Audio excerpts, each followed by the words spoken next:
Ni mambo gani natakiwa kuanza leo ili maisha yangu yaanze kubadilika? Vijana wengi wana ndoto kubwa, wanataka mafanikio, pesa nyingi, maisha mazuri, heshima, kesho nzuri.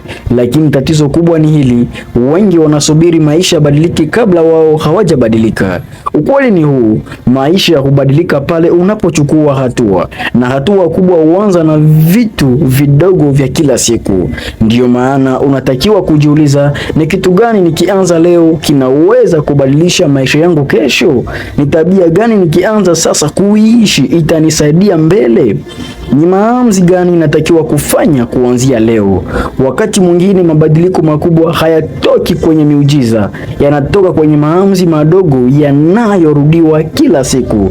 Labda unatakiwa kuanza kuamka mapema, kusoma vitabu, kusikiliza mafundisho ya kukujenga kama vile unavyosikiliza video hii, kujifunza ujuzi mpya, kuweka malengo, kutunza afya yako, kujiamini, kuomba, kufanya ibada pamoja hata na kuacha kutumia muda hovyo. Usidharau mwanzo mdogo.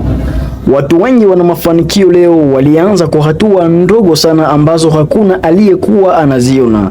Kijana mwingine anaweza kusema bado sina pesa, lakini ukweli ni huu, kuna vitu unaweza kuanza hata bila pesa, ikiwemo nidhamu, yani discipline, kujifunza, kusoma vitabu, kubadilisha tabia, kutumia muda vizuri, na kumbuka mara nyingi, ukianza leo, kesho yako inaanza kubadilika leo.